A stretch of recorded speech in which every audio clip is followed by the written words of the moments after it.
स्वास्थ्य सुविधाएं para. Corona virus के कारण यह सही समय है जब हम स्वास्थ्य सुविधाओं को लेकर अपनी तैयारियों का आकलन बेहतर तरीके से कर सकते हैं। पाई पैरा। क्या आपको मालूम है कोरोना वायरस से लड़ने के लिए आपकी राज्य सरकारें कितनी तैयार हैं? प्रश्नवाचक चिन्ह। अगर जानना है तो बस इन आंकड़ों पर गौर कर लें। पाई। देश के 123 जिलों में एक भी वेंटिलेटर नहीं है। पाई। इसी तरह 143 जिले ऐसे हैं जहां पर सघन चिकित्सा के लिए एक भी आईसीयू बेड नहीं है। पाई। इसमें करीब 47 जिले कोरोना के खिलाफ लड़ाई के लिए मैदान में है। पाई पैरा। यहाँ पर संक्रमण के मामले सामने आ चुके हैं। पाई पैरा। सबसे ज़्यादा आबादी वाले राज्य उत्तर प्रदेश के हालात भी बेहतर नहीं हैं। पाई। राज्य के 75 में से 53 ऐसे जिले हैं जहां पर 100 से भी कम आइसोलेशन बेड हैं। पाई। इनमें 31 जिले ऐसे हैं जो कोरोना प्रभावित भी हैं। पाई। महाराष्ट्र और मध्य प्रदेश की तस्वीर भी कुछ अलग ही नज़र आ रही है। पाई। मध्य प्रदेश के 52 जिलों में से 31 जिले ऐसे हैं जहां एक भी आईसीयू बेड नहीं है। पाई। इनमें से 10 जिले कोरोना प्रभावित हैं। पाई पैरा।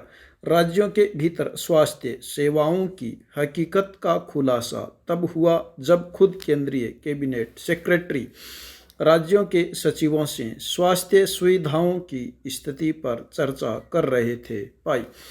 कोरोना वायरस का खौफ जिस तरह से हमारे दिल और दिमाग में घर कर चुका है, उस वक्त राज्यों की यह तस्वीर डराने वाली है। पाई। ऐसे में सवाल खड़े हो रहे हैं कि आखिर राज्यों की प्राथमिकता में आम आदमी का स्वास्थ्य इतना पिछड़ क्यों गया? पाई। क्या सरकारी इंतजाम निजी अस्पतालों के भरोसे ही छोड़ दिए गए? पाई। या फिर निजी अस्पतालों के सिंडिकेट को फलने और फूलने के लिए राज्य सरकारों ने जानबूझकर सरकारी स्वास्थ्य सुविधाओं को भगवान के भरोसे छोड़ दिया? पाई। आखिर ऐसी कौन सी वजह है जिसके कारण राज्य के सरकारी अस्पतालों की हालत लगातार खराब होती चली जा रही है? पाई। वहाँ इलाज के लिए डॉक्टर नहीं है। पाई। डॉक्टर है तो दवाइयाँ और ज़रूरी संसाधनों की कमी है। पाई। कुल मिलाकर कोरोना वायरस ने सभी राज्यों के स्वास्थ्य महकमे की पोल खोलकर रख दी है। पाई। सवाल कई है और नए आएंगे भी, लेकिन शायद अभी यह ऐसा दौर है जब सरकारों को इन सवालों की धैर्य से सुनकर आगे की रणनीति पर भी काम करना चाहिए। पाई पैरा। कोविड-19 से पहले की दुनिया अलग थी और इसके बाद अलग होगी, यह पूरी तरह से साफ है। पाई। ऐसे में राज्यों को वर्तमान हालात में इस महामारी से लड़ते हुए भविष्य की ज़रूरतों को भी समझना होगा। पाई पैरा। अपने स्वास्थ्य महकमे की व्यवस्थाओं से लेकर स्वास्थ्य बजट के बारे में भी गंभीरता से सोचना होगा। पाई पैरा। समझना होगा कि आखिर हम कैसे अपने राज्य के भीतर बेहतर स्वास्थ्य सुविधाएं आम लोगों को मुहैया करा सकते हैं। पाई पैरा। कोरोना आज है कल चला जाएगा, लेकिन स्वास्थ्य सुविधाओं की ज़रूरत तो हमेशा रहेगी। पाई। यह सही है कि हम अपना और अपनी तैयारियों का आकलन बेहतर तरीके से कर सकते हैं। पाई। ऐसे में सरकारों को अपनी योजना और क्रियान्वयन को एक बार फिर से समझना होगा और आने वाले वक्त में अपनी प्राथमिकताओं को तय करते हुए स्वास्थ्य सुविधाओं को दुरुस्त करना होगा। पाई पैरा। आपको मालूम है कि कोरोना वायरस से लड़ने के लिए आपकी राज्य सरकारें कितनी तैयार है? अगर जानना है तो बस इन आंकड़ों पर गौर कर लें। देश के 123 जिलों में एक भी वेंटिलेटर नहीं है। इसी तरह 143 जिले ऐसे हैं जहां पर सघन चिकित्सा के लिए एक भी आईसीयू बेड नहीं है।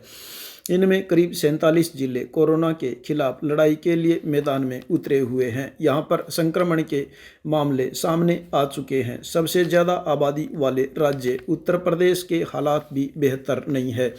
राज्य के 75 में से 53 जिले ऐसे हैं जहां पर 100 से भी कम आइसोलेशन बेड है। इनमें से 31 जिले ऐसे हैं जो कोरोना प्रभावित भी हैं। महाराष्ट्र और मध्य प्रदेश की तस्वीर भी कुछ अलग से नज़र आ रही है। मध्य प्रदेश के 52 जिलों में से 31 जिले ऐसे हैं जहां एक भी आईसीयू बेड नहीं है।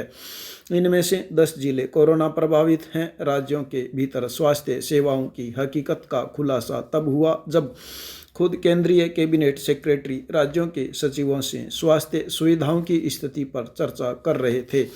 कोरोना वायरस का खौफ जिस तरह से हमारे दिल और दिमाग में घर कर चुका है, उस वक्त राज्यों की यह तस्वीर डराने वाली है। ऐसे में सवाल खड़े हो रहे हैं कि आखिर राज्यों की प्राथमिकता में आम आदमी का स्वास्थ्य इतना पिछड़ क्यों गया पाई? क्या सरकारी इंतजाम निजी अस्पतालों के भरोसे ही छोड़ दिए गए या फिर निजी अस्पतालों के सिंडिकेट को फलने फूलने के लिए राज्य सरकारों ने जानबूझकर सरकारी स्वास्थ्य सुविधाओं को भगवान के भरोसे छोड़ दिया पाई? आखिर ऐसी कौन सी वजह है जिसके कारण राज्य के सरकारी अस्पतालों की हालत लगातार खराब होती चली जा रही है? वहाँ इलाज के लिए डॉक्टर नहीं हैं, डॉक्टर हैं तो दवाइयाँ और ज़रूरी संसाधनों की कमी है। कुल मिलाकर कोरोना वायरस ने सभी राज्यों के स्वास्थ्य महकमे की पोल खोल कर रख दी है। सवाल कई हैं और नए आएंगे भी, लेकिन शायद अभी यह ऐसा दौर है जब सरकारों को इन सवालों को धैर्य से सुनकर आगे की रणनीति पर भी काम करना चाहिए। कोविड-19 से पहले की दुनिया अलग थी और इसके बाद अलग होगी, यह पूरी तरह से साफ है। ऐसे में राज्यों को वर्तमान हालात में इस महामारी से लड़ते हुए भविष्य की ज़रूरतों को भी समझना होगा। अपने स्वास्थ्य महकमे की व्यवस्थाओं से लेकर स्वास्थ्य बजट के बारे में भी गंभीरता से सोचना होगा। समझना होगा कि आखिर हम कैसे अपने राज्य के भीतर बेहतर स्वास्थ्य सुविधाएं आम लोगों को मुहैया करा सकते हैं। कोरोना आज है कल चला जाएगा, लेकिन स्वास्थ्य सुविधाओं की ज़रूरत तो हमेशा रहेगी। यह सही समय है जब हम अपना और अपनी तैयारियों का आकलन बेहतर तरीके से कर सकते हैं।